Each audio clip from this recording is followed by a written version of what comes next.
Bersyukur punya Allah yang maha sabar, maha murah, rahmat anugerah yang besar sekali.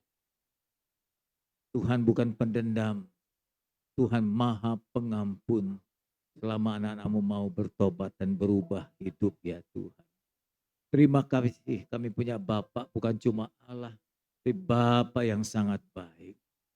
Terima kasih untuk kesabaran, kebaikan, anugerah Tuhan. Sehingga kami bisa hidup sampai sekarang ini. Terima kasih untuk kesempatan beribadah dan waktu yang disediakan. Kami manfaatkan sebaik mungkin. Roh Kudus bantu kami untuk mengerti apa yang kami dengar dari firman Tuhan. Supaya kami dapat mentaatinya juga. Dalam nama Yesus kami berdoa, haleluya, amin. Silakan duduk Bapak Ibu, puji Tuhan. Hari ini bentuk firman Tuhan berbentuk pengajaran. Jadi saudara mesti simak baik-baik. Ini berbentuk teologis, jadi artinya mungkin boleh disebut sebagai doktrin, tetapi doktrin umum. Saudara yang nggak ngerti nanti tanya. Saya sudah sharing dengan gembala. Saya beri kesempatan saudara tanya kalau nggak ngerti.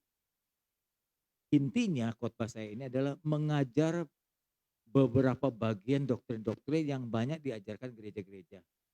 Lalu saya sendiri memberikan solusinya menjadi jalan keluar. Umpamanya doktrin ateis, doktrin doa, doktrin kemiskinan, doktrin kemakmuran. Nah, yang terakhir saya ajarkan doktrin kerjasama. Berdasarkan penelitian saya selama kuliah 13 tahun, selama melayani 43 tahun, selama membaca Alkitab dan membandingkan, saya menemukan teologi yang menurut saya yang Alkitab ajarkan adalah teologi kerjasama. Artinya Tuhan mendidik kita menjadi orang yang rajin. Tuhan mendidik kita menjadi orang yang aktif, bukan pemalas. Makanya ada ayat mengatakan jangan makan kalau tidak kerja. Itu sangat jelas banget. Belajarlah dengan semut, ada waktunya bagaimana dia mengumpulkan makanan saat musim kemarau. Musim hujan, dia tidak lagi mencari makanan karena di mana-mana ada air. Dia tinggal menikmati makanan yang dia simpan. Nah, Tuhan ajarkan kita belajar dari semut. Itu membuktikan bahwa Tuhan ingin ajarkan kepada anak-anaknya menjadi anak-anak yang aktif dan rajin. Punya daya juang. Oke? Jangan cuma jadi pendoa tapi tak mau kerja. Nah, ini nanti saya akan singgung di dalam teologi doa. Nah, itu kalau Anda nanti nggak ngerti apa yang saya ajarkan satu persatu, boleh tanya balik. Kalau telat dikit pulang enggak apa-apa toh? Ya, daripada telat masuk surga kan lebih baik telat dikit pulang. Ya, yang ada hubungannya sebetulnya. Baik, jadi saya coba menjelaskan apa-apa yang sudah diajarkan gereja-gereja sejak dulu hingga sekarang. Saya dilahirkan dan dibesarkan dari gereja Pentakosta. Dulu saya dibaptiskan dan sempat melayani di GPPS, Gereja Pantekosta Pusat Surabaya. Jadi Pantekostanya terasa banget. Tapi saya kuliah di Gereja Bethel. Kemudian saya melanjutkan S3-nya di STII. Jadi campur nih sekarang. Jadi ada Pantekosta, ada Bethel, ada Baptis itu kalau nggak salah. Saya itu Baptis kalau nggak salah Pak Kris Marantika. Dulu saya punya itu rektor. Jadi campuran. Nah, hasil dari campuran itu saya juga baca beberapa teologi reform ya baca, Calvinis baca ya, Armenian juga dibaca. Ya, di dalamnya udah banyak nih macam. Lalu saya menyimpulkan sendiri gitu ya. Nah, saudara nanti sepakat boleh, nggak sepakat juga nggak apa-apa. Yang penting benar. Kalau nggak sepakat nggak benar ya kita tolak. Jadi artinya sepakat tapi sesuai dengan Alkitab gitu ya. Nah, belakangan ini ada pendeta besar entah bagaimana saya mendengar sepotong dari kesimpulannya dia bilang bahwa sebenarnya juru selamat itu bukan Yesus, tapi Yahweh. Juru selamat, gembala yang baik itu Yahweh, bukan Yesus. Nah, saya nggak habis pikir. Juru selamat kan artinya seorang yang menebus dosa kita kan. Sudah jelas-jelas Yesus turun dari Allah firman menjadi manusia. Dia yang disiksa, dia yang digantung, dia disalibkan, dia yang mati, dia bangkit. Kok bisa dia nggak disebut sebagai juru selamat? Bapa di sorga yang disebut sebagai juru selamat. Ini kan pengajaran yang baru lagi muncul. Jadi pengajaran-pengajaran seperti ini mesti diantisipasi. Memang biasanya kesesatan datang itu dari orang-orang pinter, bukan orang bijak, orang pinter. Jadi karena pinternya bisa menyesatkan. Dan datangnya kesesatan dari dalam gereja, bukan di luar gereja. Saudara-saudara yang berada dalam gereja dengan ajaran di luar gereja, kalau salah pasti tolak, karena di luar gereja. Nah bagaimana kalau ajaran itu di dalam gereja? Kita pikir benar, kan di dalam gereja. Nah itu yang menyesatkan justru. Jadi kesesatan itu datang dari dalam, dari hamba-hamba Tuhan justru. Nah ini yang harus diantisipasi. Jadi ibu bapak jangan berhenti untuk belajar. Kritisi, arti kritisi dinilai. Tiap-tiap pengajaran yang menyimpang dari firman dipertanyakan. Kok gitu ya? Gitu. Kok gitu ya? Nah sharing lah dengan teman-teman. Nanti nggak puas, sharing dengan hamba Tuhan atau gembala sidang. Ya jangan main telan aja. Ya kayak anak bayi, kasih makan apa telan aja keracunan loh. Jadi jangan jadi bayi, jadi orang yang dewasa yang punya nilai kritis. Nggak salah kok, nggak dosa. Mengkritisi khotbah, mengkritisi pengajaran itu nggak salah. Demi mendapatkan kebenaran. Ya, Anda kritisi berarti Anda hidup. Hanya orang mati yang pasif, yang tidak mau mengkritisi. Dia aja mentolan aja, itu orang cuma orang pikun, orang di ruang ICU disuapin aja gitu, nggak kritis itu orang-orang nggak aktif. Ya. Orang yang aktif, orang yang cerdas, orang bijak, tanya kenapa begitu ya? Kenapa begini ya? Gitu. Itu anak cerdas. Cerdas sekali. Baik, hari ini kita punya judul No Pain No Gain. Pakai bahasa Inggris sedikit-sedikit lah begitu ya. Walaupun kita nggak pandai. Oke. Saya sendiri masih kursus lagi Ibu Bapak. Saya masih kursus lagi bahasa Inggris. Sekaligus belajar Yunaninya. Karena udah banyak yang lupa. Jadi saya kursus secara online dengan teman. Ya sejak kursus lumayan lah bisa ngobrol sama orang bule gitu. Habis ngobrol berhenti, habis ngobrol berhenti. Aduh, satu kali punya kerinduan khotbah di luar negeri dengan bahasa Inggris lah begitu maksud saya. Tujuannya begitu. Jadi kalau saya kasih judul ini ya untuk melatih saya sendiri. No pain no gain itu kalau bahasa Indonesianya diterjemahkan eh, kalau nggak ada perjuangan nggak ada hasil gitu kurang lebih. Dari kalimatnya saja kita sudah dapatkan no pain no gain itu artinya orang males nggak patut diberkati. Tuhan tidak akan memberkati pemalas. You berdoa jungkir balik pun Tuhan berkata no. Wah rohani banget lu menurut Roh Kudus, tapi nggak pernah kerja, Tuhan nggak berkati. Itu melanggar kehendak dia. Ya. Jadi orang yang rajin dia, jangan juga jadi orang yang suka begini-begini. Tahu begini-begini? Ya begini. Jangan cuma begini kalau bisa begini. Memberi jauh lebih baik, lebih berkat. Kan ada ayatnya. Masih ingat? Ada di mana? Di Alkitab. Ini orang malas menghafal. Di Alkitab ya. Alkitab mengatakan lebih berkat memberi daripada menerima. Jadi jangan jadi pengemis. Jadilah orang yang bisa memberkati orang. Jadilah hidup orang bermanfaat bagi orang lain. Saya jadi hamba Tuhan udah 43 tahun. Tahun depan 44 tahun. Tidak pernah seumur hidup melayani 43 tahun minta dengan orang. Pantang buat saya. Bukan karena sok gitu. Tapi saya berharap dan saya tahu Tuhan pasti pelihara saya. Nah kenyataannya begitu. Sampai sekarang saya nggak pernah kelaparan. Artinya apa yang saya butuhkan, bukan mau, butuhkan, itu Tuhan sediakan. Tuhan sediakan, saya disediakan mobil, disediakan rumah, disediakan makan. 4 putri saya semua kuliah tanpa tertunda, sudah S2 semua. Tinggal yang terakhir ini S1, terakhir ini telat nih setelah 11 tahun. Sama kakaknya beda 11 tahun. Kita suka tanya, lu kemana aja kok? Cici udah beda 11 tahun lu baru nongol. Dia sendiri juga tanya kenapa saya lahir terlambat. Dia bilang, kalau enggak kan saya sama Cici semua. Saya punya putri 4, jadi yang 3 udah nikah semua. Ini yang 1 terakhir ketinggalan 11 tahun. Dia sekarang ambil di UPH, ambil arsitek semester kedua mau ketiga. Cici-cici udah S2 semua, lulus S2 semua. Jadi notaris, ada dokter, ada yang jadi pengacara, ada yang jadi yang jadi pengacara mantu 2, anak sebetulnya juga pengacara, hukum tapi S2-nya konselor dia. Ya. yang anak pertama. Dia kalau khotbah juga bagus, cuma males suruh khotbah, cari duit melulu. Cari duit melulu, pinter cari duitnya. Oke Ibu Bapak, jadi perbedaannya itu. Mari anak-anak semua rajin. Gak ada yang mau jadi pendeta tapi mau kerja. Walaupun perempuan tangguh-tangguh anak saya. Dia ngikutin bapaknya, ngikutin mamanya juga. Mau. Iya, perempuan juga tangguh. Anak saya perempuan semua, tangguh-tangguh. Ya, mereka mandiri. Sudah nggak bergantung hidup dengan saya, dia bergantung dengan diri sendiri. Oke, jadi saya akan mengajar saudara macam-macam pengajaran yang ada secara garis besar ya.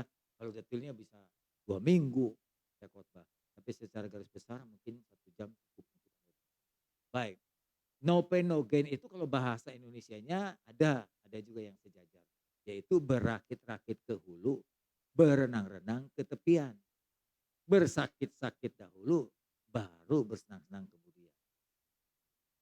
Paham kan?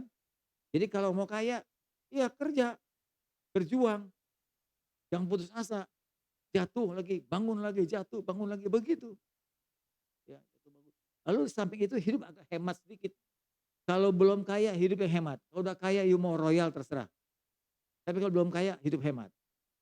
Anda tahu kenapa orang Tionghoa, maaf ya, maaf sekali lagi, itu jauh lebih berhasil dari suku-suku lain. Ada satu kebiasaan yang mungkin nggak pernah dikerjakan orang suku lain. Orang Tionghoa dapat 10.000, dia nggak habiskan tuh, dia paling makan 2.000, dia tabungnya 8.000, nggak usah disuruh, ditabung terus begitu. Terus jadi pegawai gaji 10.000, nanti 10 tahun kemudian yang 8.000 itu dikali 10 tahun jadi pengusaha, jadi modal buat usaha. Ada prinsip buat kita orang turunan Tionghoa yang berdarah Tionghoa, selama hidup tidak mau jadi pegawai. Satu kali harus jadi bos.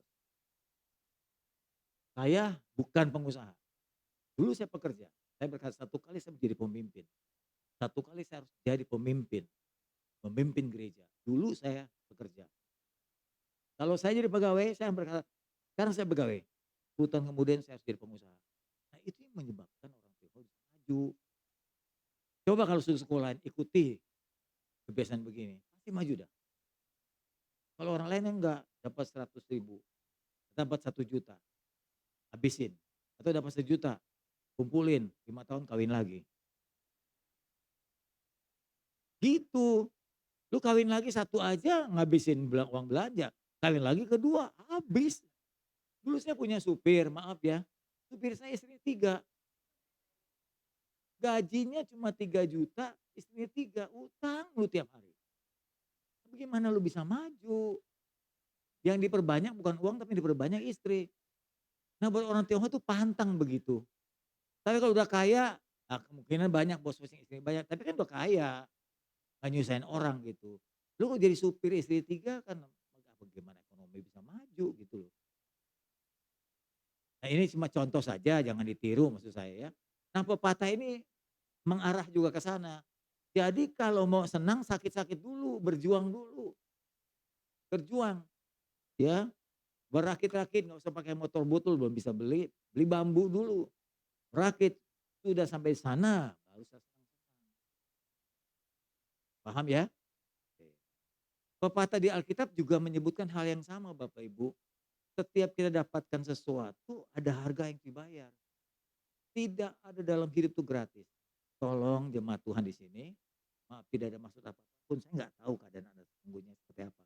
Tapi jadilah jemaat yang tidak suka meminta. Nah, kelihatan muka berdosanya tuh. Tuh, muka berdosanya mulai kelihatan tuh. Jangan jadi jemaat yang suka begini, berusahalah jadi jemaat yang mandiri. Anda ingin dapat sesuatu, kerja. Jadi kalau saya mau beli kemeja, mau dapat kemeja, jangan cari yang gratis. Cari yang diskon. Diskon berapa Pak? Kalau bisa yang 100%. Gak ada, diskon 100% namanya gratis. Jangan cari gratisan. Gratisan tanda kita gak mau bayar. Jadi apapun yang kita ingin beli, kemeja, sepatu, beli. Ada harga yang dibayar, kan ada bandrol di situ harga. Nah Anda mau cari diskon terserah kepandaian Anda, sesuai dengan selera. Tapi bayar. Biasakan begitu, Alkitab mengajarkan kita untuk dapatkan sesuatu, bayar. Abraham, suaminya Sarah, menguburkan istrinya. Dia beli gua di Mapela. Banyak orang simpatik sama dia, nggak usah lah, nggak usah bayar Pak Abraham. Kami utang budi dengan kamu, kamu banyak bantu orang miskin. Nggak usah bayarin kuburan buat kamu. Enggak, Abraham bilang, saya mesti bayar. Supaya saya nggak berutang budi pada orang-orang sekitar itu. Beli dia gua itu dan tanah sekitarnya. Sampai dia beli juga kuburan buat dirinya sendiri. Nah itu tanda orang beriman tuh begitu. Orang beriman bukan dalam iman. Saya gratis, saya dapat kemarin. Itu bukan iman itu. Itu gratisan. Jadi kalau ingin dapat sesuatu, dibayar. Matius mengatakan, Lukas juga mengatakan harga yang dibayar. Nah ada sebuah cerita. Mungkin pengajaran yang salah. Gereja dulu begitu mengajarnya. Saya dulu diajarkan juga sama seperti anak muda ini. Kalau saya udah melayani Tuhan, kalau saya udah banyak doa, kalau saya sudah berjuang bagi Tuhan, maka Tuhan akan jawab semua permintaan saya. Saya nggak usah repot-repot belajar, saya nggak usah repot-repot bekerja, Tuhan pasti cukupkan semua kebutuhan saya. Nah anak muda ini bukan anak bodoh. Waktu di SMA dia ranking kedua, ranking ketiga. Masuk perguruan tinggi diajarkan oleh gembalanya begitu. Jadi dia banyak melayani, nggak banyak belajar. Dia jadi guru sekolah minggu, dia main musik, dia melayani pemuda, dia ikut ibadah umum dan pelayanan. Jadi seminggu bisa 4 kali dalam pelayanan. Itu baru pelayanannya, belum latihannya. Sehingga tiap hari, maaf sekali lagi ya, tidak ada maksud apa-apa, hampir tiap hari di gereja. Waktu ujian gak punya waktu untuk belajar. Jeblok. Benar anak pinter. Ujian sekali, mungkin Tuhan gak tolong kali. Yang kedua kali ujian, jeblok lagi. Ketiga dia ujian juga hair lagi. Dia datang sama gembala. Dia bilang, ini gereja yang baru. Pak Gembala, dulu dia punya gereja yang lama. Ngajarinnya begitu, kalau dekat sama Tuhan banyak doa, Tuhan pasti tolong. Dia datang sama gembala yang baru, dia bilang, Pak Gembala, kenapa saya nggak lulus ujian sampai 3 kali? Terus ditanya sama gembalanya, waktu ujian apa yang kamu lakukan? Nah kebanyakan kan orang Kristen doa. Doa saya, puasa. Nah, Tuhan pasti tolong kasih hikmat. Orang Salomo aja dikasih hikmat, saya pasti dikasih hikmat dong. Nah ini disamain lagi. Itu mah Salomo, bukan lu. Salomo mau nggak kuliah tahu. Lu samain kuliah sama Salomo. Kadang-kadang banyak orang Kristen gitu, anak kejeplak aja. Jadi kalau Anda baca ayat, mau menyamakan satu kejadian, jangan sembarangan, serampangan. Enggak cocok. Kesesatan datang dari hal seperti itu tuh. Tanya sama gembalanya, apa yang kamu kerjakan? Saya doa om, saya puasa. Waduh, you salah. Kalau kamu doa puasa lalu di meja ujian, ketika susah, terus berkata, Tuhan dalam nama Yesus, Tuhan, langsung kasih tahu jawabannya. Enggak gitu. Jadi sarjana apa nanti begitu? Terus kemudian gembalanya bilang, mulai sekarang, ini kan mau ujian lagi nih. Dalam beberapa bulan kamu akan menghadapi ujian semester lagi. Ya, pulang ya, jangan melayani. Om kan saya melayani 4 kali, 1 aja cukup, yang 3 tinggalkan. Kamu pilih dari 4. Jadi pemain musik, guru sekolah minggu, ibadah umum, 1 lagi apa doa puasa. Pilih yang mana yang mau dibuang 3. Ambil aja 1. Jadi banyak waktu untuk belajar di rumah. Gembalanya kelihatannya nggak rohani ya. Masa nyuruh jemaat ninggalin pelayanan? Lihat konteksnya, waktu itu menghadapi ujian. Bukan nggak boleh melayani, waktunya belajar. Nanti pelayanan bisa diganti yang lain, kan banyak pelayan yang lain juga. Waktu kamu belajar. Harus begitu, jadi orang Kristen mesti pintar, jangan goblok. Jadi orang Kristen goblok itu nanti Allahnya juga goblok. Itu Allahnya nggak bisa kasih hikmat toh. Kalau murid-muridnya atau jemaatnya goblok, ya Allahnya goblok dong. Kalau Allahnya pintar, jemaatnya pintar karena Allah memberikan hikmat. Nah hikmatnya adalah belajar waktu hadapi ujian. Awalnya dia kecewa, masa pelayanan nggak dibolehkan ya, kok nggak rohani ya. Tapi itu betul. Kalau toh saya gembalanya saya suruh pulang, saya suruh dia pulang. Pulang belajar. Kalau biasa jangan melayani dulu sampai ujian selesai baru melayani. Itu, pulang dia belajar. Lulus ujian cuma sekali aja. Nah ini kok seringkali banyak kasus-kasus yang salah seperti ini. Kelihatannya benar, doa, puasa, waduh luar biasa. Tapi itu bukan konteksnya, nggak cocok dengan ujian. Kalau kamu nggak punya masalah, mungkin dengan doa bisa masalah. Tuhan bisa buka kasih jalan keluar, tapi untuk saat ujian, you mesti belajar. Itu jalan keluarnya. Kalau kamu lapar kerja, bukan doa. Mana mungkin kalau doa beras turun dari sorga. Jatuh ke dalam rumah, genteng rusak semua, satu karung beras turun. Beras nggak seberapa, ngebetulin rumahnya lebih mahal dari harga beras. Kan ngaco lagi yang begitu kan. Jadi lihat konteksnya, lihat kasusnya. Jangan gegabah. Jadi kalau ingin dapat sesuatu, ada harga yang harus dibayar. Paham kan? Baik. Nanti kalau mau tanya catat dulu ya. Nah, saya lanjutkan lagi. Di dalam Lukas juga menuliskan itu. Jadi kalau saya ngomong nggak serampangan, ada dasar firman. Firman berkata gini, siapa di antara kamu yang kalau mau mendirikan sebuah menara, bangun rumah, bangun apa saja, apa yang harus dilakukan?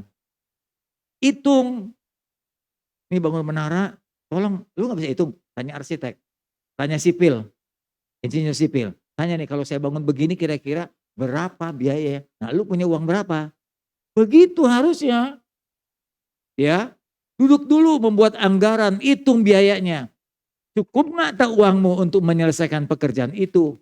Supaya nanti kalau sudah meletakkan dasar, bikin fondamen, kemudian nggak bisa membangun ke atas, misalkan jangan-jangan nanti orang-orang yang melihat bangunan kamu menertawakan kamu, mengejek kamu sambil berkata, orang itu bisa bikin fondamen tapi nggak sanggup menyelesaikannya. Orang nanya, lu bikin apa? Rumah. Oh jadi kolam renang? Karena cuma fundament sama tembok. Genteng nggak bisa, nggak ada biaya lagi. Jadi kolam renang. Jadi kolam bak ikan. Mau bikin rumah nggak bisa bangun gentengnya. Nggak ada dana, kenapa? Salah hitung. Bikin rumah itu bisa bengkak loh biaya. Harga barang-barang bisa naik tiba-tiba ketika Anda membangun. Dihitung semua. Mau bentuk minimalis, mau bentuk klasik, itu semua ada biaya. Tanya arsitek, tanya sipil karena dia yang paling tahu. Jangan asal-asal kira-kira, nggak ada kira-kira. Bahkan fondamen saja ini ada hitungannya Bapak Ibu. Ada hitungannya. Kalau nggak roboh nanti. Itu Alkitab ajarkan begitu. Jadi ingin bangun menara, bangun rumah, ada hitungannya. Jadi diperhitungkan sebelum melakukan sesuatu. Yang kedua, dikasih contoh lagi. Atau raja mana yang kalau mau pergi perang, melawan raja lain, duduk dulu. Coba pertimbangan, kirim mata-mata, kirim apa ya, pasukan sedikit, selidiki. Berapa sih lawan kita itu? Ya, apakah dengan 10.000 tentara kita sanggup menghadapi lawan yang mendatangi dengan apa? 20.000 orang? Jika tidak, ya kirimkan utusan damai kepada musuh untuk menanyakan bagaimana syarat perdamaian. Kita nggak mau perang lah, kenapa? Saya rasanya nggak bisa lawan kamu. Saya pasti kalah. Kalau tahu kita kalah, jangan perang. Anda bermasalah, naik ke pengadilan. Lawanmu itu hebat, uangnya kencang. Jangan dilawan, bangkrut lu. Anak saya pengacara, mantu saya pengacara. Mereka selalu berkata, teman-teman kasih tahu ya Pak, kalau bermasalah dengan orang lain, udah jangan dah. Yang udah habis uangmu makan, maaf ya, ke polisi kemakan, ke pengacara makan, pengadilan makan, panitera makan, hakim nih semua. Itu mesti bayar banyak. Dia punya duit kencang bisa terus. Kadang-kadang orang yang punya duit kencang gengsi, gua bayar berapa. Yang penting nama baik gua terjaga. Gua hancurin lu. Gitu. Kita masuk penjara duit habis. Lebih baik damai, saya udahlah. Damai saja. Sama kayak maaf ya Anda jalan di lalu lintas, salah nih lampu merah diterobos. Jangan ngotot, udah salah. Pak maaf Pak, saya salah Pak. Polisinya keteduh. Ya udahlah kalau gitu bayar seberapa aja. Itu. Kayu ngotot, dia marah. Sambil tulis dendanya gede lu malah lu. Tahan motor lu segala macam. Kalau udah salah ya udah ngaku, kita nggak usah ngotot. Orang salah, jangan sosokan gitu loh. Saya tahu begitu. Saya pernah lewat ke rumah sakit di apa Kemayoran tuh Mitra Kemayoran. Saya nggak tahu, saya belok kanan habis besuk jemaat. Ditahan polisi. Dia tahu aja kita salah. Maaf, ini nggak boleh. Wah iya salah. Maaf Pak, saya bilang saya orang baru di sini lewat sini. Nggak tahu ini salah. Kenapa lewat sini? Saya baru besuk Pak, saya ini pendeta. Ya satu kali mungkin keluarga Bapak yang saya besuk saya doakan. Enggak tega dia. Udah Bapak lewat aja dah. Saya bilang 1 kali keluarga Bapak mungkin yang ke masjid ini saya doakan gitu. Langsung dia luntur. Coba saya bilang, "Nggak tahu, mana mungkin saya salah Pak. Musti pelang itu dengan macam-macam," dia ngomong. Dia tambah marah. Saya bilang, "Saya pendeta, maaf saya nggak tahu jalan." Saya bilang, Kalau tahu itu salah saya nggak lewat situ. Tugas saya memang mendoakan orang, siapa tahu nanti 1 kali keluarga Bapak yang saya doakan." Luntur dia, dibebasin gue. Udah Bapak saya lain kali jangan di situ ya, kan enak begitu kan. Nggak ada pertengkaran, nggak bayar lagi. Mengalah jauh lebih baik. Orang kita salah kok, ya udah ngalah aja. Jadi kita ajarkan kalau mau ya silahkan bayar, tapi kalau nggak sanggup berdamailah sudah, ya. Mau perang sosokan lu lawan kerajaan besar begitu, tentaranya banyak pengalaman, udahlah yuk kecil mana bisa lawan. Memang kadang-kadang gengsi, tapi gengsi itu mahal, oke. Nah dari sini kita udah lihat jabaran-jabaran. Orang Kristen tuh biasa maunya ngelawan gratis gitu. Ah kan keselamatan dari Yesus gratis, betul. Keselamatan dari Yesus gratis tapi Yesus yang bayar mahal. Jangan bilang, "Saya terima Yesus gratis loh keselamatan." Betul, tapi Yesusnya bayar mahal dengan nyawanya. Mahal banget. Nggak ada pembayaran semahal Yesus bayar. Agama apapun nggak ada. Sebenarnya agama lain itu iri dengan kita. Kita mati dijamin selamat. Dia mati, setengah mati masih berjuang. Lewati rambut dibelah 7. Bayangin, belah rambut 7 aja setengah mati. Kan ada istilah begitu. Sampai nanti di akhirat kita melewati jalan rambut dibelah 7. Dalam hati saya ngebelah rambut aja susah. Gimana setelah belah terus jalan? Apa nggak putus? Mana yang berat di atas, berat kayak saya mah termasuk ringan. Udah gede semua badannya, putus rambut, jatuh lu ke neraka. Betul nggak? Sorry. Saya mau pakai akal sehat. Anda jalan di atas tambang saja, tambang bisa putus. Karena Anda di atas 100 kilo kan. Bagaimana rambut dibelah 7, tipis banget itu.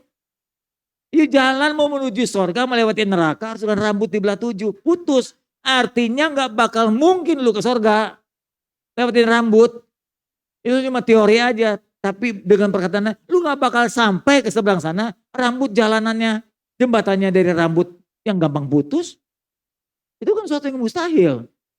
Yang mungkin itu cuma Yesus. Dirinya sendiri jadi jembatan. Dia pertaruhkan nyawanya supaya Anda selamat. Mahal, bukan gratisan. Yesus itu bukan murahan. Murah, tapi bukan murahan. Paham saudara? Maka jadi Kristen itu mahal. Lu jangan jadi mualaf, goblok namanya itu. Yesus dijual, pindah karena pacar, pindah karena kerjaan, pindah karena proyek. Goblok itu namanya. Yesus dengan bayar mahal, lu jual dengan murah. Itu kan bodoh sekali jadi Kristen. Orang Kristen jadi mualaf tuh betul goblok banget dah.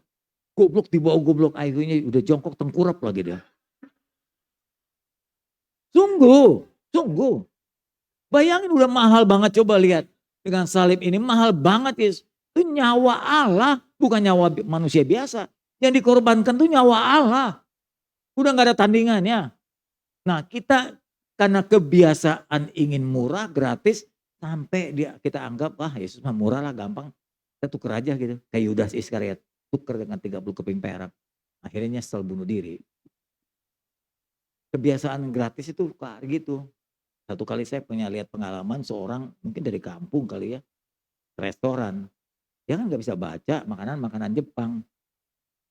Ngapain ini dia nggak tahu. Togen melulu. Di restoran kan biasanya begini, sebelah kiri nama makanan, kanan kan daftar harga. Ya, dan ini apa? Ini namanya ini, mahal banget, ini mahal. Dia nggak tahu, dia semua lihat tuh hurufnya angkanya gede-gede semua nolnya. Terus dia tanya, yang gratis yang murah apa? Pegawai restoran bilang air putih. Oh air putih gratis, ya udah saya pesan air putih dah kalau begitu. Jadi nasi, apalagi yang gratis sambal. Ya udah air putih gratis, sambal gratis. Jadi makan dia nasi air putih sama sambal doang. Habis makan mencret dia. mau yang gratis. Jadi kalau Anda mau makan ke restoran, siap-siap bayar mahal. Ke restoran gaya, ambil restoran mau yang gratis, yang murah. Ya nggak bisa, mencret lu ya dikasih sambal sama air doang mah. Naik taksi lagi, udah tahu taksi kan mahal. Lumayan kalau ojol dan grab ya, lumayan, nggak terlalu mahal. Kadang suka gaya, udah gaya duduk di depan lagi. Naik taksi duduk di depan. Tiap kali naik taksi jongkok aja, saya pikir mah doa, nggak taunya lihat argo, malah muter terus harga. Orang pelit begitu mau gratis tapi lihat argo, kenceng banget jalannya. Akhirnya dia berhenti, Pak berhenti Pak, berhenti di jalan aja, pemutarnya terlalu banyak. Kalau kita memang mau naik taksi, berani bayar duduk di belakang, nggak usah ngeliatin argo, udah tahu naik taksi. Itu maksud saya, apapun yang kita inginkan ada harga yang dibayar. Kalau mau murah, ya naik ojol. Mau lebih murah naik sepeda. Kan ada sepeda ojol, apa nama itu? Gojek. Saya pernah alami semuanya, naik taksi udah, naik ojol udah, naik grab udah, naik sepeda pun udah. Naik sepeda pulang, turun. Bayangkan sampai pingsan saya. Tahu kenapa? Ya kan yang naik ojek, sepeda di depan, saya kan di belakang. Angin kan dari depan ke belakang. Yang naik sepeda kan ngegayot, keringetan kan. Waduh, wanginya ke belakang semua. Saya mau pingsan, saudara. Begini persoalannya. Saya kan naik mobil. Naik mobil kan macet. Macet nanti ke gereja pasti terlambat. Ambil inisiatif. Ya saya hari ini saya nggak pakai lah, takut terlalu ganteng. Saya masuk ke kantong plastik. Saya turun sama supir, saya bilang, saya turun ya, nanti ini kamu cari alamat gereja ini. Saya naik, cari motor nggak ada, yang ada sepeda, udah pakai sepeda. Bang, ini alamatnya Bang. Oh si abang itu mau. Udah begini keren naik ojek sepeda di belakang. Dia goes, nggak mungkin saya ngegoes kan. Ngap gua sampai di gereja, dia goes, anginnya di belakang, weng semua. Ya dari ketiak keluar ban semua ke belakang. Waduh gua mabok, mau turun tengah jalan, gua takut telat, nggak turun mau pingsan. Sampai gereja lumayan tepat waktu. Kan sepeda kan bisa slap slip gitu. Tapi turunnya kita pusing. Aduh keringat bonaga minta ampun. Ya kalau mau bayar murah ya begitu resikonya. Oke, jadi apapun dalam hidup Anda inginkan, bayar. Ya, jangan mau gratis mulu ya. Bayar ya. Bilang sama sebelah, kalau mau sesuatu bayar. Dikit-dikit gratis, gratis, gratis. Jangan biasain gratis. Makan di restoran, naik taksi, bayar. Kalau nggak mau bayar, jalan kaki aja. Nah, saat ini banyak pengajaran-pengajaran gereja yang membuat kita seakan-akan semua gratis. Ikut Tuhan mah enak loh, gratis. Tinggal doa aja, tinggal minta aja. Enggak begitu. Tuhan kita bukan Tuhan yang bodoh. Tuhan kita itu sempurna. Tuhan kita itu bijak. Tuhan kita itu pinter. Dia kalau jawab doa juga dia perhitungkan siapa sih yang berdoa. Untuk apa sih dia minta. Apa sih tujuannya dia minta. Akhirnya bagaimana sih kalau dikabulkan doa kita. Itu Tuhan sudah pertimbangkan semua Bapak Ibu. Memang dia Bapak. Tapi bukan Bapak yang bodoh. Tuhan itu tuh Bapak yang sangat bijak, baik dan pintar.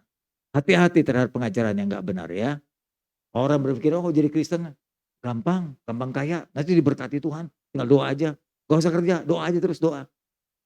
Tuhan tidak mungkin memberkati pemalas yang kerjanya cuma doa doang. Wah doa aja, kalau sakit doa aja nanti sembuh. Nah kalau doa sembuh terus rumah sakit bangkrut. Rumah sakit kosong. Paham? Pak, rohani nggak Pak kalau kita sakit terus dibawa ke rumah sakit? Nggak apa-apa. Baik. Wah nggak rohani Pak, mesti doa dulu. Doa dulu iya, terus ke rumah sakit. Seakan-akan kita nih orang Kristen tuh pantang loh ke dokter. Kalau ke dokter tuh sebenarnya duniawi. Ke dokter tuh rasanya dosa. Siapa yang bilang? Anda tahu nggak baca di Alkitab? Salah satu muridnya Yesus namanya Lukas.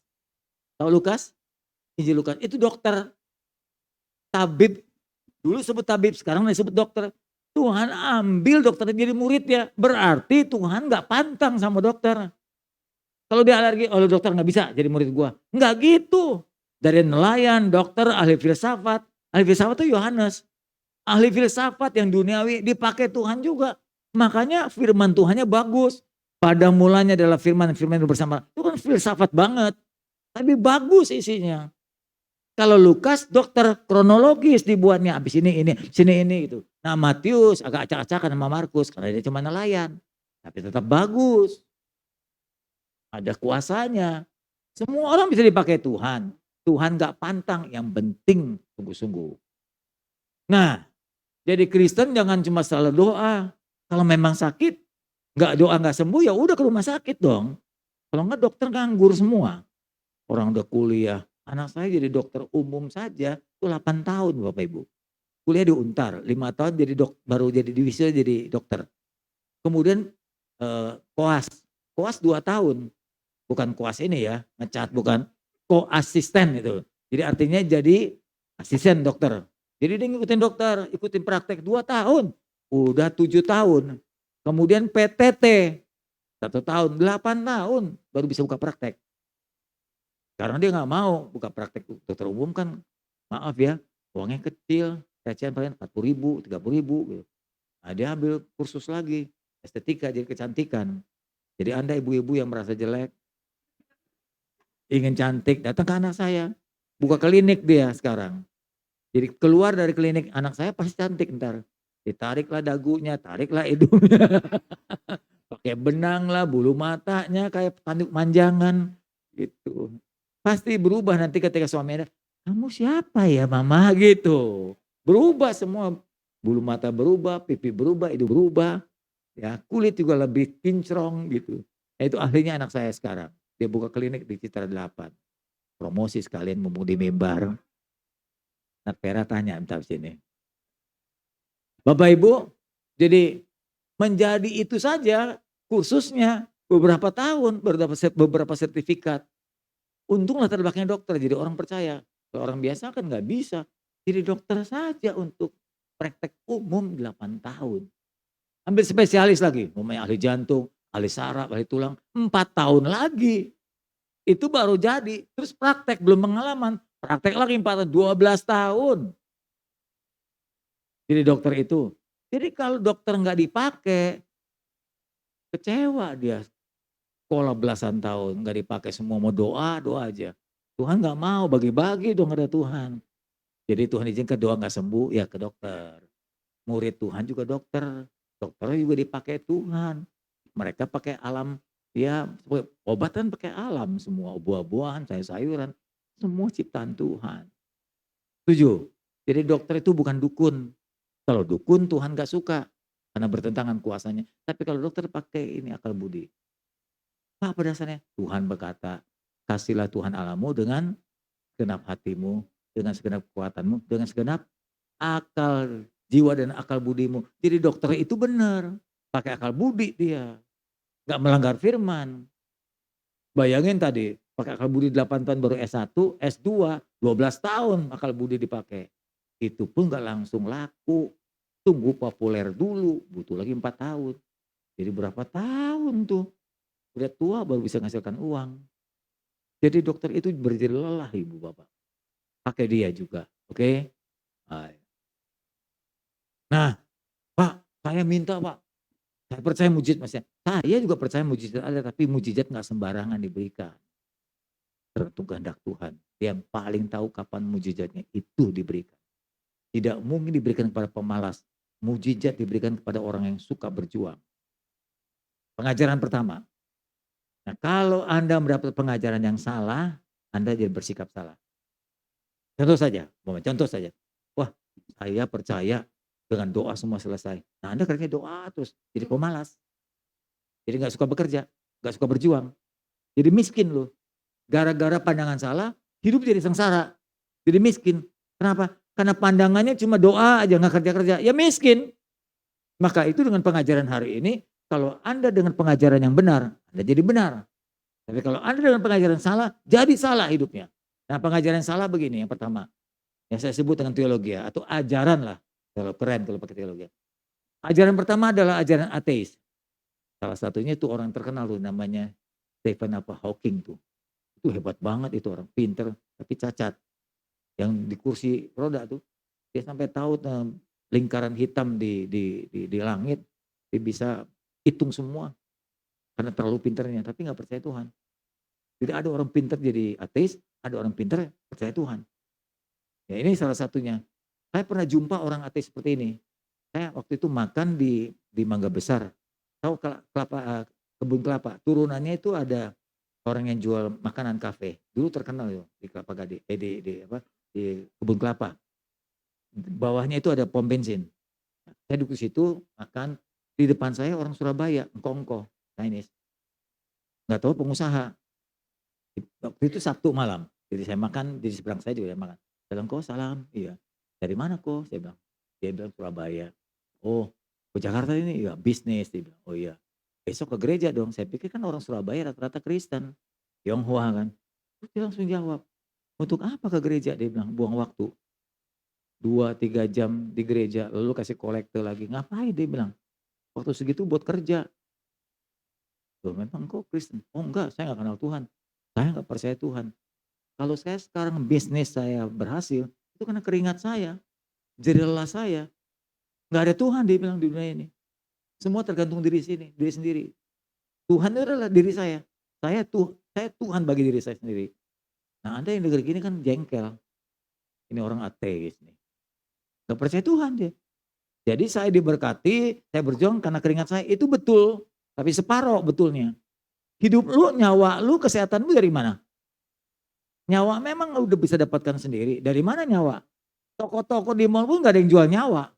Kesehatan, lu beli di mana kesehatan? Bangun pagi, nafas sudah ada, hidup bisa bernafas, paru-paru, jantung berdetak, otakmu jalan. Itu siapa yang mengendalikan? Memang ada yang mengendalikan orang lain? Gak ada. Lupa tuh orang ateis tuh. Ya. Makanya di dalam kitab Ulangan Tuhan berkata kepada umatnya, jangan lupakan Tuhan. Jika engkau dapat berbuat ini, berbuat itu, membangun rumahmu, ingatlah penciptamu. Dia memberikan engkau kesehatan, kekuatan supaya engkau dapat memperoleh berkat-berkat itu. Coba tadi pagi kita, gak usah jauh Anda sakit gigi aja gitu ya. Merantek sini, gak bisa ke gereja, buru-buru kerja. Sakit gigi, kita tuh lama gak periksa gigi saya ngentek gitu. Nggak bisa bangun kita, jungkir balik, sakit perut juga setengah mati kita. Apalagi kalau kena kanker. Saya pernah berkali-kali lihat orang kanker. Maaf ibu-ibu dulu ada nenek-nenek di jemaat saya anggap dia kayak omah, umurnya di atas saya 3 kali lipat. Dia tunjukkan, maaf ya, dadanya itu yang udah pecah, keburu pecah. Nggak kayak gunung meletus itu bekas meletus, itu nanah dan darahnya. Mati sakitnya lu. Udah minum itu itu morfin itu udah tahap yang paling tinggi, nggak mempan, nggak bisa tidur dia, sampai tidur di lantai, saking rasa panasnya karena kemo, meninggal akhirnya. Coba bayangin kalau kita sehat, nggak kena kanker, itu kan kemurahan Tuhan. Memang Tuhan ateis bisa menolong kamu, cuma saya nggak balikin aja ke dia, daripada ribut, ya saya tinggal. Masa pendeta mau ribut gara-gara gitu, nggak perlu berdebat kita. Saya bilang nih orang belum tahu siapa Tuhan, nggak tahu kemurahan Tuhan. Jadi ada model orang begini yang menganggap bahwa berkat itu dari Tuhan, sukses itu jerih-jerihlah sendiri. Itu betul, tapi sumbernya adalah Tuhan yang memberikan nyawa, memberikan nafas, ya, membuat kita sehat, melindungi kita perjalanan. Siapa yang tahu kita jalan ketabrak mobil? Tadi saya berkhotbah di Ciledug, teman saya berkata, adik saya istrinya meninggal, kenapa? Kecelakaan, masih muda karena kecelakaan.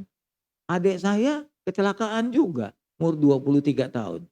Misi ke daerah Solo, celaka satu mobil, meninggal satu-satunya di dalam mobil dia sendiri.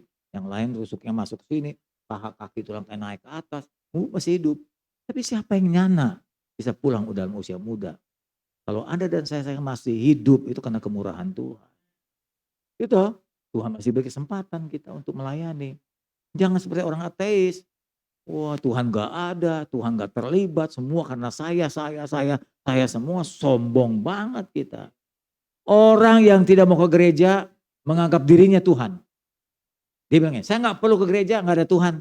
Dia Tuhan siapa? Diri saya sendiri. Berarti dia memberhala dirinya sendiri. Orang yang tidak mau beribadah, dia memberhalakan dirinya sendiri. Dia nggak butuh Tuhan. Dia cuma butuh dirinya sendiri. Itu orang celaka tuh. Teologi yang kedua, teologi doa. Tadi teologi ateis, teologi doa. Orang menganggap bahwa segala sesuatu dapat diselesaikan dengan doa. Saya percaya sesuatu bisa diselesaikan dengan doa, tapi tidak semua. Tidak semua. Jadi kerja jangan doa sampai nggak mau kerja. Nggak mau berjuang, nggak mau berusaha. Semua yang kita inginkan cukup dengan doa, dengan doa. Nggak bisa begitu Bapak Ibu. Walaupun saya pendeta, saya juga suka berdoa dan memang gaya hidup saya berdoa. Malam berdoa, pagi berdoa, tapi hidup saya nggak cuma berdoa, saya belajar. Saya kuliah 13 tahun, kan lama dengan 4 gelar, STH, MA, MTH, doktor. Sebelumnya saya ambil lagi di sekuler, 5 kali saya kuliah.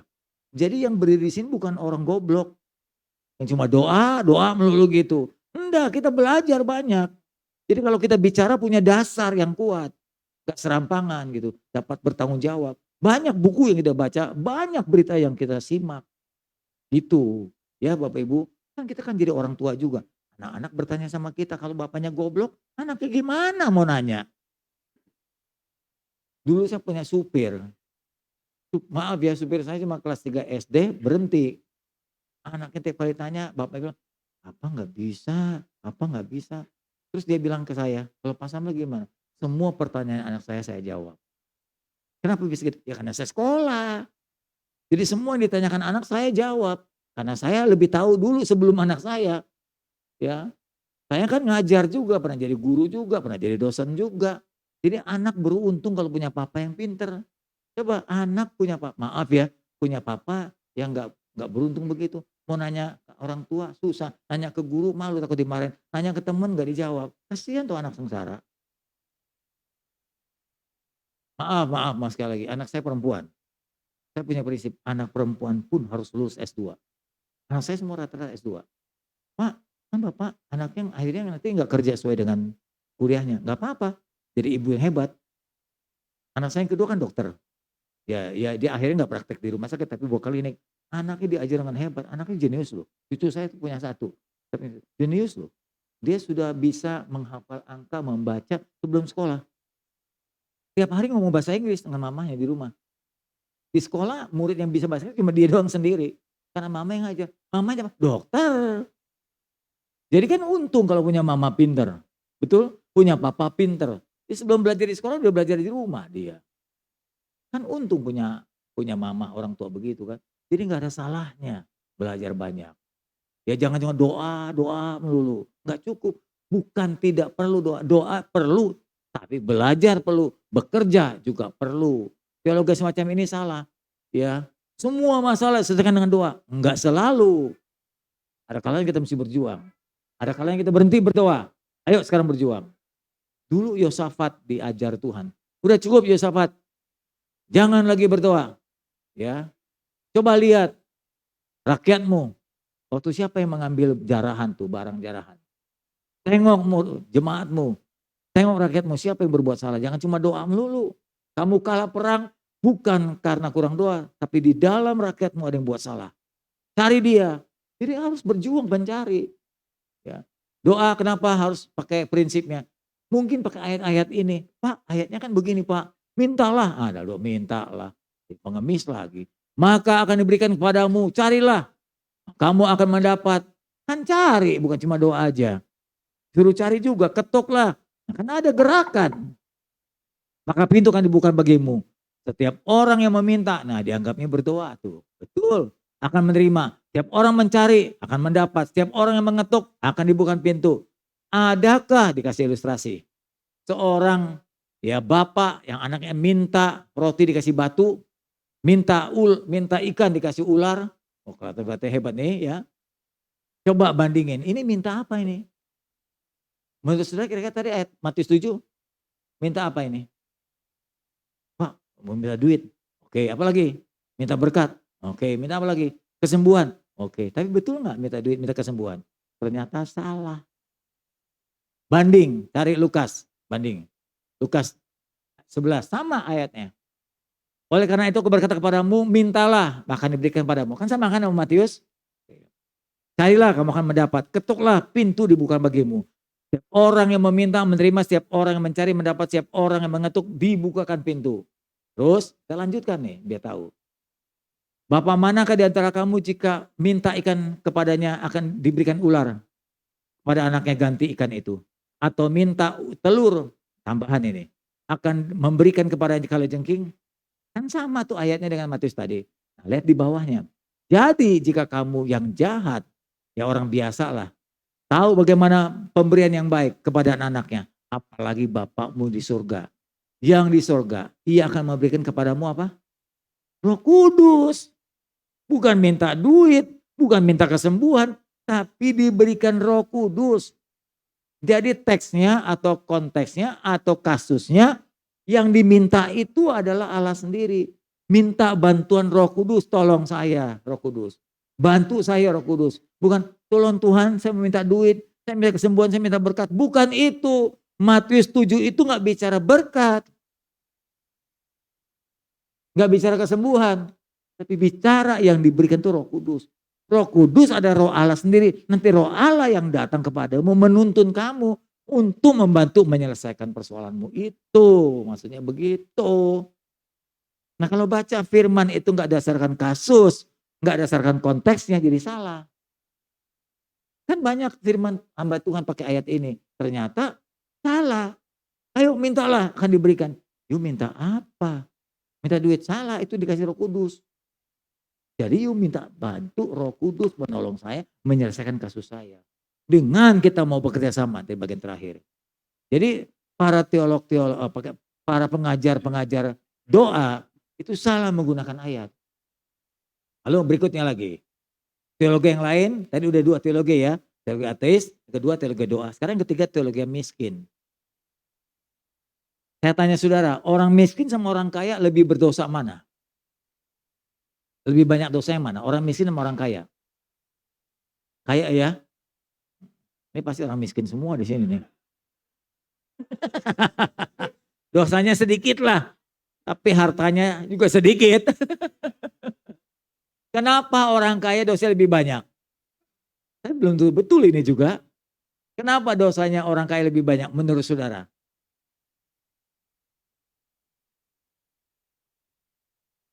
Saya bilang belum tentu.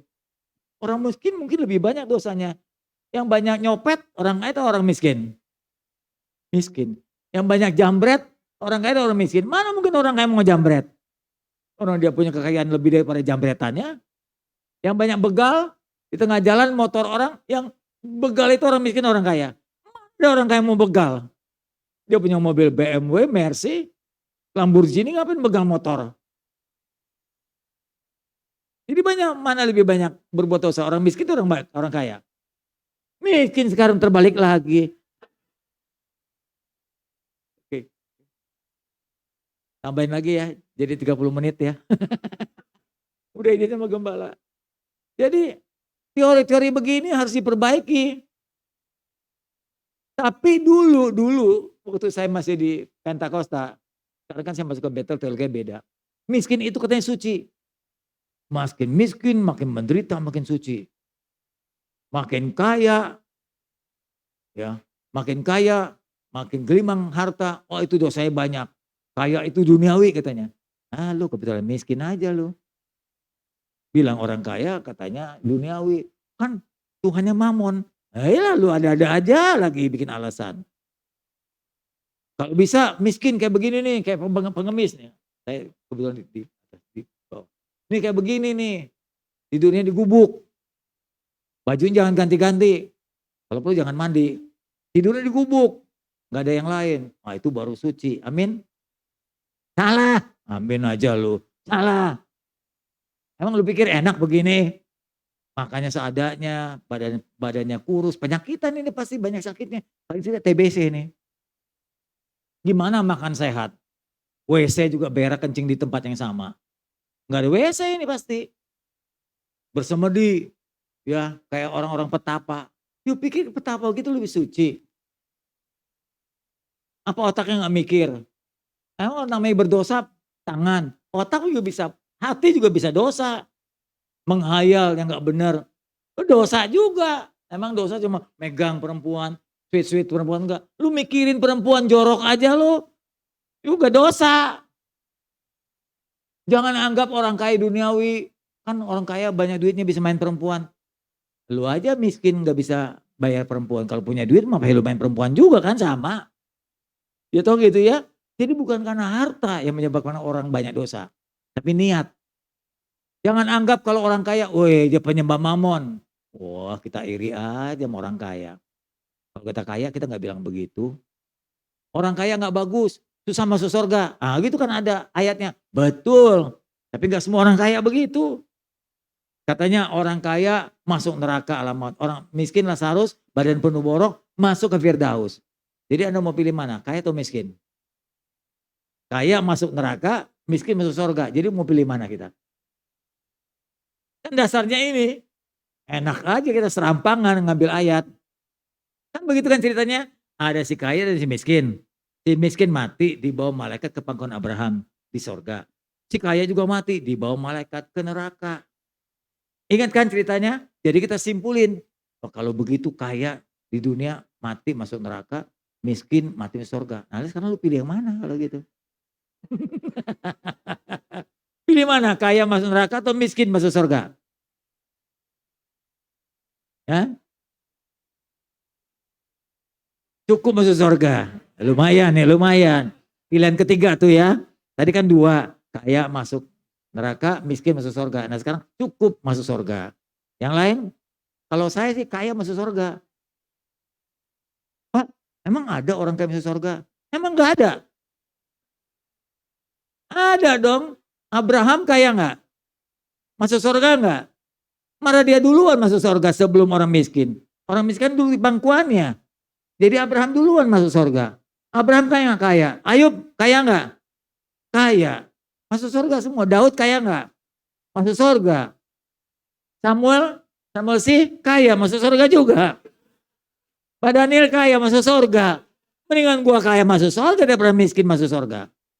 Entar lu kalau maaf ya kalau jemaat Tuhan miskin masuk surga, lu minta-minta sama gua ntar. Di surga masih minta aja, Pak maaf dong belum bayar listrik nih. Lu di surga masih belum bayar listrik. Nah gara-gara lu miskin ke surga sih. Lebih baik kaya masuk surga. Ada dasarnya Abraham. Jangan kayak orang kaya masuk neraka, jangan kayak orang miskin masuk surga. Ngapain miskin masuk surga? Lebih baik kaya masuk surga. Nah, pinteran dikit dong. Jadi teori ini salah. Teori penderitaan. Karena dulu gereja Pantekosta anggap kalau kaya nggak bagus. Jangan punya TV, jangan punya mobil. Ada tahu biku? Tahu biku? Agama apa tuh kalau biku? Buddha. Dia tuh nggak boleh punya mobil. Dia nggak boleh punya rumah. Dia nggak boleh kawin. Kok pas saya tahu? Dulu saya aktif di wihara. Dulu saya mau jadi biku. 9 tahun saya jadi upasaka. Nggak boleh kawin. Nggak boleh punya rumah. Nggak punya mobil. Wah gue nyesel sekarang. Gue jadi pendeta aja lah. Gue punya mobil sekarang. Gue punya istri sekarang. Gue punya rumah sekarang. Hidup gak susah-susah. Maaf, kan mereka begini dari rumah ke rumah. Pakai mangkok. Nah gue mah enggak gini. Orang susah. Gitu. Ngapain gitu nyusahin orang. Jadi berkat lah. Jadi teori tentang teologi penderitaan itu salah. Dibilang lagi, wah Yesus aja yang kaya jadi miskin. Nah itu kan ilustrasi yang beda, kasusnya beda. Yesus memang kaya di sorga, turun ke dunia lahir di Bethlehem demi saudara. Bukan karena mau miskin, demi lu. Lu gitu, bukan gua. Demi kita jadi miskin dia. Sebetulnya Yesus itu kaya. Kenapa dia harus jadi miskin ke Bethlehem? Coba bayangin kalau dia jadi anak raja lahir di istana. Nanti para gembala gak bisa datang. Kan miskin dia. Ngerti gak maksud saya? Dia lahir di Bethlehem supaya dari orang miskin bisa datang, gak pakai persyaratan, gak pakai birokrasi, gak pakai daftar dulu. Coba kalau dia anak raja, lahir mamanya di istana Herodes, Yesus itu. Anda gak bisa datang, saya juga gak bisa datang. Karena mesti daftar anak raja. Tapi dia sengaja lahir di Bethlehem supaya dari yang miskin, para gembala, sampai orang majus yang kaya bisa datang. Jadi Tuhan tuh adil, dapat dihampiri semua orang. Nah termasuk Anda. ya, orang kaya boleh ke gereja, orang miskin boleh ke gereja, semua sama di mata Tuhan. Itu tujuannya mengapa Yesus harus lahir di Betlehem. Jangan pakai ayat begini untuk membela yang miskin, salah. Jadi kadang-kadang ayat suka disalahgunakan, lihat konteksnya. Dia bilang miskin itu Yesus aja mau miskin. Ya Yesus kan punya tujuan, gua mah nggak mau. Apalagi Paulus bilang kekayaan kuanggap sampah. Dulu yang kuanggap keuntungan, ayat-ayat ini suka dipakai untuk membela diri. Dulu yang kuanggap gunung, sekarang kuanggap sampah demi Kristus. Lihat konteksnya, demi Kristus. Bukan dalam kehidupan ini. Demi Kristus dia rela jadi miskin. Dia rela tinggalkan semua gitu. Sebab kekayaannya menghambat dia. Coba dia kaya terus, dia gak mau jalan. Orang kaya malah mau keliling. Berani mati bagi Injil, gak mau orang kaya mah. Dia lepaskan semua demi Injil Tuhan. Jadi jangan dipakai buat memenangkan, membenarkan teologi penderitaan. Oh penderitaan itu bagus, penderitaan itu suci, penderitaan masuk surga. Goblok lu. Kalau suruh pilih, saya kira pilih kaya, betul nggak? Maaf, ada yang miskin aja pasti pilih kaya kan? Nggak mau miskin. Orang tua kita miskin, kita berkata, wah gua nggak mau ke orang tua gua mesti berjuang, gua mesti sekolah, gua mesti belajar, gua mesti kerja keras supaya hidup gua, maaf ya, katakan gua, nggak seperti orang tua gua susah. Gua mesti merubah diri, gitu dong. Orang tua saya susah Bapak Ibu, orang tua saya nelayan. Bapak saya tuh dulu nelayan. Saya lihat bapak saya punya anak 10. Waduh, saya nggak mau punya anak 10 dah, 4 aja. Nah, lumayan banyak juga. Dan anak-anak papa saya itu dulu susah, karena papa saya nggak bisa biaya anak 10. Saya berjuang sendiri, Anda tahu, umur 10 tahun, 4 SD, saya cari makan sendiri. Saya bayar uang sekolah sendiri. SD, saya jual kerupuk, di tangan kanan saya kerupuk, tangan kiri saya es mambu. Saya ke Sion, Beos, itu jual kerupuk, lebihnya buat bayaran sekolah. Sampai saya ambil gelar doktor tuh biaya sendiri. S3 saya itu 60 juta sekali daftar per semester. Bayar sendiri, semua bayar sendiri. Saya nikah dulu biaya sendiri. Kok bisa? Ya karena saya berjuang. Saya tidak ingin hidup saya seperti orang tua saya. Orang tua saya bangga melihat saya berubah. Maaf ya, saya kumpulkan reuni, teman-teman yang tinggal di Mangga 2, kumpul. Kemarin sebelum pandemi 4 tahun lalu. Maaf sekali kumpul saya lihat, mereka semua nggak ada yang berubah, miskin semua. Tahu dari mana? Maaf sekali lihat dari tangannya kasar, mukanya lecek, bajunya sederhana, kasihan. Akhirnya saya pulang kasihin amplop, saya kasih anduk, saya kasih makan semuanya. Mereka nggak berubah, teman masa kecil nggak berubah. Saya udah berubah punya rumah besar, dia rumah masih kontrak. Kan kasihan. Bapaknya miskin, anaknya miskin juga. Kalau saya bapak miskin, saya aja nggak mau miskin. Harus berubah karena miskin nggak baik. Kalau karena malas. Jadi jangan malas, berjuang. Paham ya?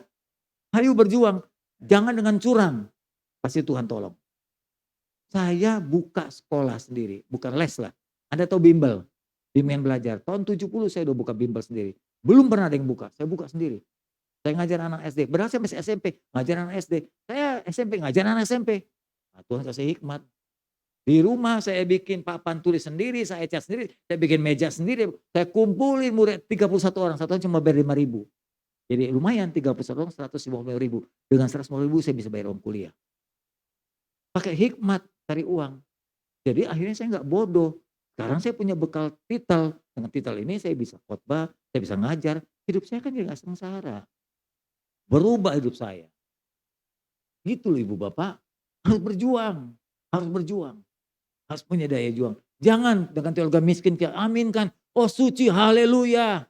Sampai ada nyanyian. Biar saya miskin di sini. Asal kaya di sorga. Goblok itu nyiptain lagu.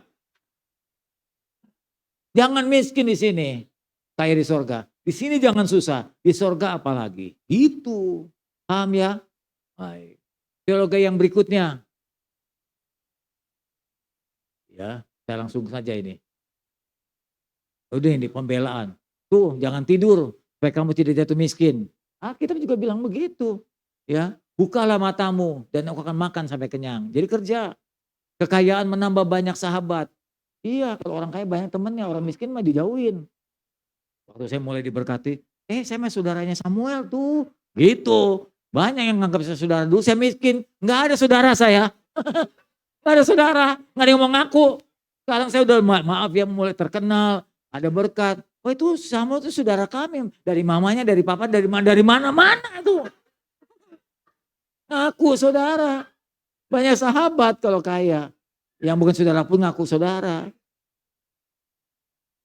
Janganlah engkau ada di antara peminum anggur dan pelahap daging. Karena si peminum, si pemabok jadi miskin. Ngantuk membuat orang berpakaian compang-camping. Jangan malas. Kerjanya cuma minum aja. Teologi yang keempat. Teologi kemakmuran. Sampai kemakmuran gede banget tuh makmurnya. Teologi kemakmuran, jadi yang keempat nih teologi ya. Tadi teologi ateis, teologi doa, teologi kemiskinan, sekarang teologi kemakmuran.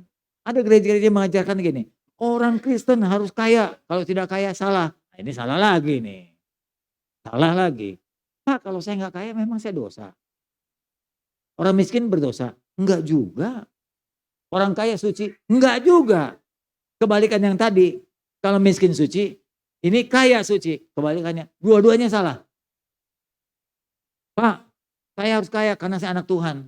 Tuhan saya kaya, saya anaknya harus kaya. Enggak ada keharusan. Kalau Anda nggak kaya ngapain, yang penting cukup.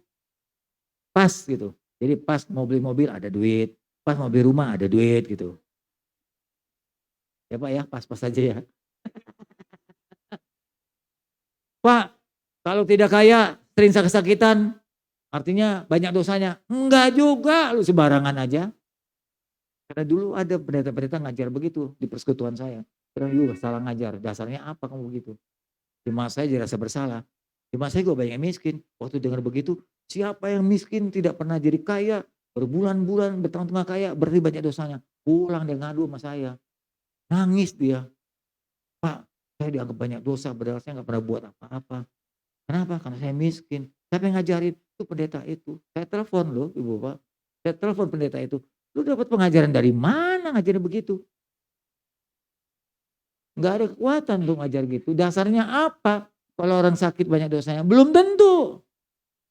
Belum tentu. Anda sakit perut, wah banyak dosa. Bukan, salah makan lu.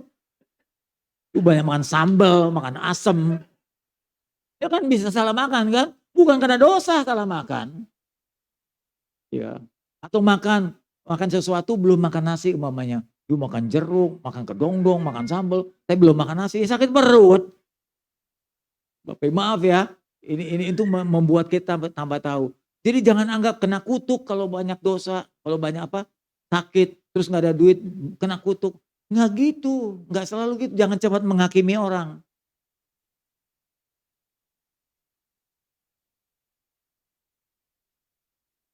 Yesus lebih banyak memberikan pengajaran tentang uang.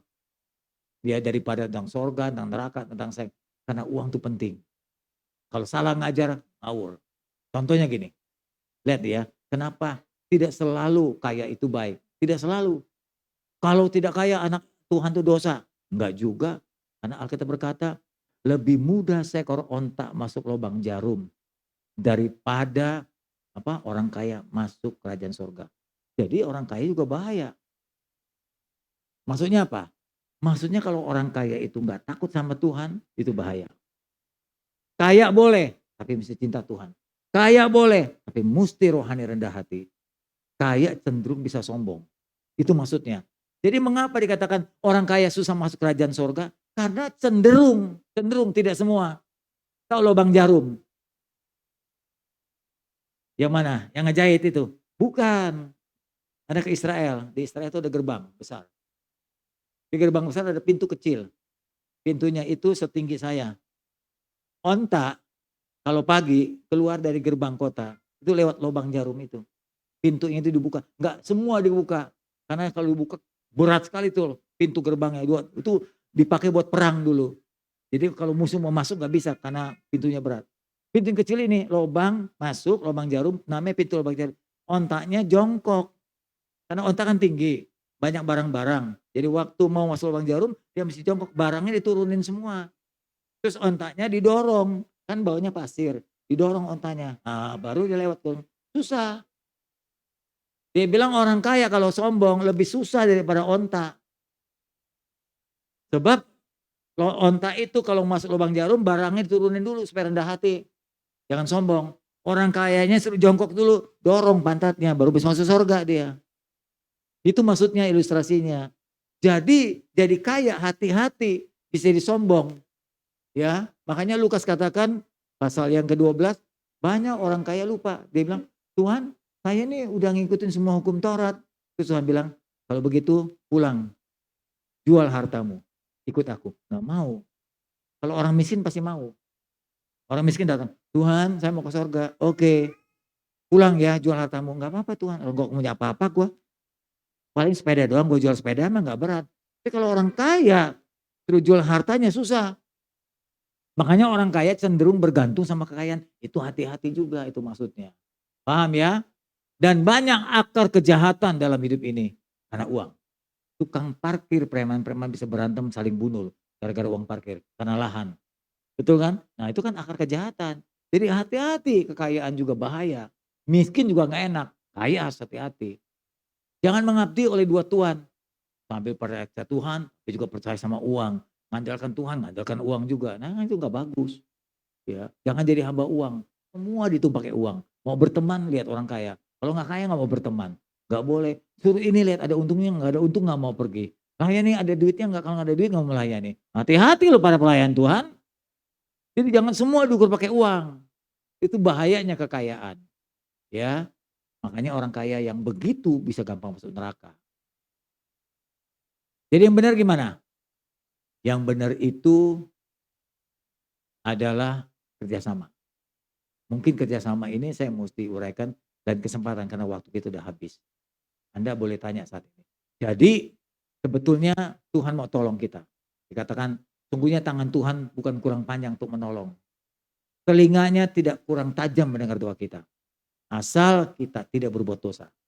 Ya, jangan sampai ada pemisah, kejahatanmu memisahkan engkau dari Tuhan, dosamu menyembunyikan Allah untuk menolongmu. Ingat baik-baik. Sekian. Ada teologi kerjasama, kita khotbahkan nanti bagian kedua. Sekarang boleh tanya yang mau tanya. Silakan.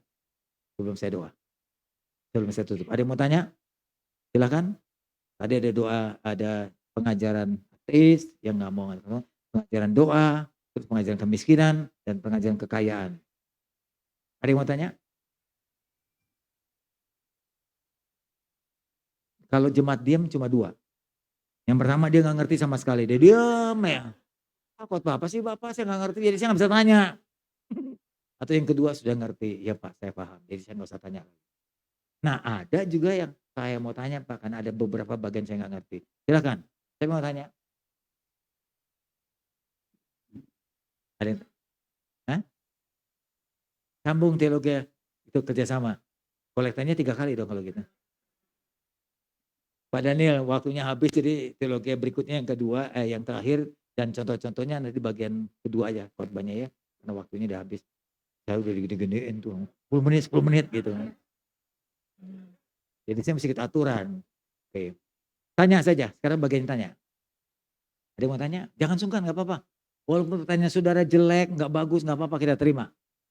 Memang Anda sudah jelek sih, nggak apa-apa. Ada yang mau tanya silakan. Ayo, mumpung ini waktu ya berjalan terus. Ya, tanya aja. Pertanyaannya apa? Oh, boleh buka maskernya nggak apa-apa. Biar dengar dikit. Oke. Iya, ini pertanyaan bagus sekali. Kita bagaimana menjelaskan kepada orang ateis yang nggak percaya Tuhan? Salah satunya gini, tanyakan, hidup Bapak nyawanya dari mana? Dia pasti nggak bisa jawab. Dia jawab, itu dari Tuhan. Nyawa di mall manapun nggak ada yang jual. Bahkan ibu bapakmu pun nggak jual nyawamu. Ibu bapak kita yang melahirkan kita pun nggak memberikan nyawa. Hanya Tuhan. Lalu lihat alam semesta. Itu ada matahari, ada laut. Siapa yang ciptakan? Siapa di bumi ini ada manusia yang secanggih dan sepintar itu bisa ciptakan laut? Bisa ciptakan lautan. Pasti akhirnya Tuhan juga. Jadi alam semesta, nyawa kita itu menggambarkan adanya Tuhan. Tuhan memang kelihatan karena begitu sempurnanya dia. Nanti udah mati, dia pergi kemana? Dia pasti jawab juga nggak tahu juga. Pergi kemana? Jawabannya adalah pergi kepada pencipta kita. Kalau dia nggak berterima juga, tendang aja udah. Ya nggak ngerti juga loh dasarnya, bebel. Sudah kalau dia nggak mau ngerti, kita nggak bisa paksa lagi. Tinggal kita doakan. Itu sederhana jawab begitu. Lautan, nyawa kita, kehidupan kita, dia mesti jawab. Kalau bukan Tuhan siapa lagi ciptain? Orang bisa ciptakan robot, gerakannya kayak manusia, tapi nggak bisa kasih nyawa. Sekarang banyak robot-robot kayak manusia loh. Bikin kulitnya pun kayak manusia. Perempuan-perempuan tuh banyak diciptakan China tuh. Perempuan kayak dari robot menggantikan wanita. Bahkan di restoran-restoran robot-robot. Tapi nggak bisa kasih nyawa. Nggak bisa berkembang biak dia. Nggak bisa melahirkan dia. Ya, oke, cuma Tuhan. Oke, terima kasih. Siapa lagi mau tanya? Bapak Ibu jangan sungkan. Ayo. Ya, Bu. Ya, harus. Ya. Mengenai tadi kan dibahas ada singgung Paulus tentang Paulus. Tentang Paulus. Oke. Tentang Rasul Paulus yang tadi menganggap bahwa kekayaan itu sampah. Tapi bukankah di dalam kitab Rasul Paulus sendiri itu menganggap dia keadaannya itu sebagai sampah itu kan bukannya dia mengikuti hukum Taurat ya, hidupnya dia mengikuti hukum Taurat. Tapi makanya ketika dia mengenal Kristus, itu yang pemahaman saya sih ya. Ketika dia mengenal Kristus, barulah dia mengetahui kebenaran, ya kan, kebenaran Tuhan, barulah dia semuanya itu dianggap sampah. Iya, betul. Hah? Paulus itu adalah anggota Sanhedrin. Paulus itu kelompok Farisi. Paulus itu anak muda yang pinter, gurunya Gamaliel, pengajar Farisi. Karena hukum Taurat, mungkin karena hukum Taurat, dia anggap orang Kristen itu melanggar Taurat. Dibunuh banyak orang Kristen. Gereja-gereja banyak yang dibakar oleh dia. Tapi di tengah jalan Paulus jumpa dengan Tuhan di Damsik dengan penglihatan. Ya, sampai matanya buta. Lalu Tuhan bicara tuh, Paulus, kenapa engkau aniaya aku? Paulus bilang, aku enggak aniaya Tuhan, aku bela Tuhan, aku bunuh orang Kristen. Orang Kristen itu anak-anakku, kata Tuhan. Kamu aniaya anakku, kamu aniaya aku juga. Wah, baru Paulus sadar. Nah, mulai dibukakan pikirannya. Nah, Paulus belajar sama Barnabas. Paulus nggak langsung jadi penginjil. Paulus nggak jadi pendeta, belajar dengan Barnabas. Waktu dia buta banyak belajar. Dari situ dibukakan kebenaran. Baru dia sadar bahwa Tuhan yang benar adalah Yesus. Dia pelajari Injil. Banyak belajar, beberapa tahun baru dia mengabarkan Injil. Nah, setelah mengabarkan Injil, dia sadari Yesus itu lebih berharga dari apapun juga. Makanya muncul kalimat tadi. Gara-gara aku percaya Yesus ini, aku tinggalkan semua. Paulus itu jabatannya tinggi loh. Setara seperti gubernur, dia bisa bela apa saja, dia bisa belokkan hukum. Hartanya pasti banyak, pejabat tinggi. Dia bisa bunuh orang, dia nggak dihukum. Stefanus dibunuh sama dia kan? Tahu Stefanus kan? Dan cerita itu bajunya semua orang yang membunuh taruh di kaki Paulus. Dengan Paulus tanggung jawab, tapi Paulus nggak bisa digugat. Nggak masuk penjara Paulus gara-gara bunuh Stefanus. Dibebaskan, nggak ada cerita di Alkitab Paulus di penjara karena Stefanus. Yang banyak Paulus di penjara karena Injil Tuhan. Betul yang Ibu bilang tadi. Paulus akhirnya terima kebenaran dan kemudian menganggap semua harta seperti sampah dibanding Yesus. Bukan kalau hidup nggak perlu harta, bukan. Paulus cari makan perlu, dia sampai bikin tenda cari makan dia. Dia bikin tenda, dia jual, cari makan supaya dia nggak bergantung sama gereja. Dia cari makan, bikin tenda, jual, bikin tenda. Paulus pintar. Jadi orang Kristen pun harus cari makan. Itu ya. Baik. Lagi terakhir, saya mau tanya. Silakan Ibu, Bapak, mumpung saya di sini. Saya kan jarang-jarang kemari. Ayo, saya mau tanya. Gak ada yang mau tanya? Pekerja gak ada? Semua udah ngerti? Cuma dua kemungkinan. Apa tadi? Gak ngerti sama sekali atau sudah ngerti? Baik, anggap udah ngerti ya. Cim masih mau tanya nggak? Ngerti nggak? Mudah-mudahan ngerti ya. Cim ngerti ya. Khotbah saya terlalu cepat mungkin ya. Tapi memang khotbah ini dalam sebetulnya. Ini khotbah intisari dari kuliah saya sebetulnya. Dari begitu banyak teologi lalu disarikan, disederhanakan bahasanya. Tapi dalam isinya. Kalau Anda renungkan itu dalam banget. Nah, kita tutup kepala, kita berdoa. Bapa, kami berterima kasih sudah dengan firman Tuhan. Kami akan dengar lagi lanjutannya lebih jauh supaya kami mengerti lebih dalam. Apa yang kami dengar hari ini kiranya memberkati kami. Membuat kami memiliki wawasan yang lebih jauh dalam pengajaran-pengajaran kekristenan. Tolong kami Tuhan. Berkati firman yang telah ditaburkan. Dalam nama-Mu Tuhan Yesus kami sudah berdoa. Amin. Saya kembalikan. Jemaat Tuhan diberkati, amin. Yang berkati boleh lambaikan tangannya. Silakan.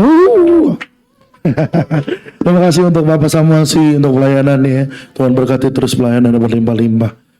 Oke, sebelum kita mau beri persembahan ya. untuk pembangunan gereja dan yang lainnya. Adakah Bapak Ibu yang belum dapat persembahan? Belum dapat amplop persembahan. Mohon maaf. Adakah Bapak Ibu yang belum dapat amplop persembahan? Mohon maaf, agak grogi first time ya. Adakah? Sudah semua? Oh ya, dan kita juga mau menyambut ya Bapak Ibu yang baru pertama kali hadir beribadah dengan kita di tempat ini. Adakah? Boleh lambaikan tangan. Boleh berdiri Bapak, silakan disambut.